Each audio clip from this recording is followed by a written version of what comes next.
ஸ்டாலின் அதிமுக முகாம்ல என்ன நிலைமை? அதிமுக இருக்கிற 2ஆம் கட்ட தலைவர்கள் ரொம்ப ஆர்வமா பேசுறத பார்க்க முடியுது. ஆனா ஒரு சூசகமா பேசுறதையும் நம்மளால பார்க்க முடியுது. அங்க என்ன நிலைமை? எடப்பாடி பழனிசாமி என்ன முடிவுல இருக்கிறார்?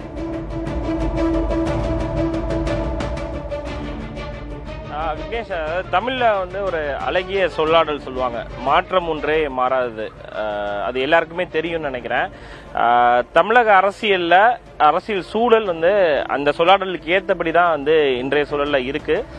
அந்த நம்பர் கேம், அந்த எண் விளையாட்டு என்பது தமிழக அரசியல் அந்த சூறாவளியாக சுழன்று கொண்டிருக்குது என்று தான் சொல்லணும். ஏன்னா இதுவரை தமிழக அரசியல்ல எதிர்பாராத பல்வேறு நிகழ்வுகள் இந்த சட்டமன்ற தேர்தலுடைய முடிவுகளுக்கு பிறகு மாறி இருக்குது என்பதுதான் தற்போதைய சூழலாக இருக்கிறது விக்னேஷ். ஏன்னா அதிமுகவை பொறுத்த வரைக்கும் 47 சட்டமன்ற உறுப்பினர்கள் அந்த கட்சிக்கு சட்டமன்ற தேர்தல் மூலமாக கிடைத்திருக்கிறார்கள். அவருடைய கூட்டணி கட்சிகளுக்கு, பாட்டாளி மக்கள் கட்சிக்கு 4, அதே போல பிற கட்சிகளுக்கு அந்தந்த எண்ணிக்கையின் அடிப்படையில் தற்போதைய நிலையில அந்த எண் விளையாட்டு தமிழக அரசியலில் தொடர்ச்சியாகவே நீடிச்சு வருது. இடதுசாரி கட்சிகள் மற்றும் விடுதலை சிறுத்தைகள் கட்சிகளுடைய முடிவுகளை பொறுத்தே தமிழக அரசியல் சூழல் தீர்மானிக்கப்படும் என்பதுதான் இன்றைய மிக முக்கியமான ஒரு நிகழ்வாக பார்க்கப்படுகிறது. இடதுசாரிகள் மற்றும் விடுதலை சிறுத்தைகள் கட்சியுடைய முடிவை பொறுத்து அடுத்ததாக தமிழக வெற்றி கழகம் ஆட்சி அமைக்க போகிறதா அல்லது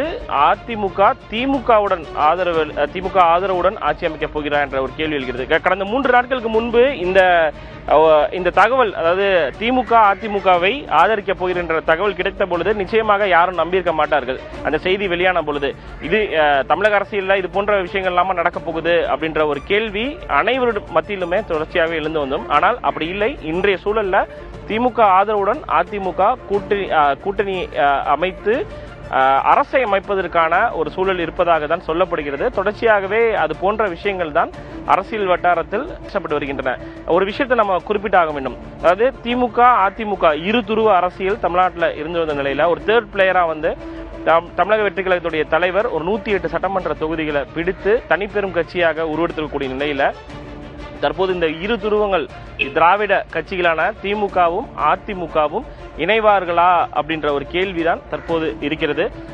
திமுக அதிமுகவை பொறுத்த வரைக்கும் அந்த ஒரு விஷயத்தை குறிப்பிட்டாக வேண்டும் சொல்லியிருந்தேன். அதாவது கடந்த 2 நாட்களாக 2 கட்சிகளும் கூட்டணி வைத்து ஆட்சியை அமைக்க போகிறார்கள் என்பதை இந்த 2 கட்சி நிர்வாகிகளுமே இதுவரை ஒருவர் கூட மறுக்கவில்லை. அதை நீங்க பார்த்திருப்பீங்கன்னு நினைக்கிறேன். நம்ம கடந்த 2-3 நாளா அந்த செய்தியை பார்த்துட்டு இருக்கோம்.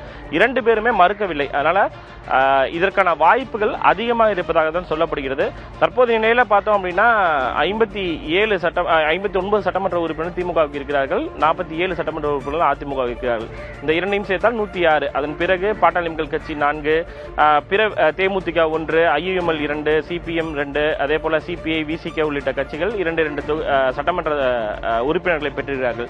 இந்த இடதுசாரிகள் மற்றும் விடுதலை சிறுத்தைகள் கட்சி இந்த 6 சட்டமன்ற உறுப்பினருடைய வாக்குகள் தான் யாருக்கு மாக போகிறது. அதாவது கிட்டத்தட்ட தமிழக அரசியலை பொறுத்தவரைக்கும் தமிழக சட்டமன்ற தேர்தல் 4.8 கோடி மக்கள் வாக்களித்திருந்தாலும் கூட இந்த 6 சட்டமன்ற உறுப்பினருடைய வாக்குகள் தான் யாருக்கு மாறப் போகிறது என்ப ஒரு ட்விஸ்ட் அண்ட் டர்ன்ஸ் தான் தொடர்ச்சியாக தமிழக அரசியலில் தற்போது நீடிச்சு வருவதை நம்மால் பார்க்க முடிகிறது.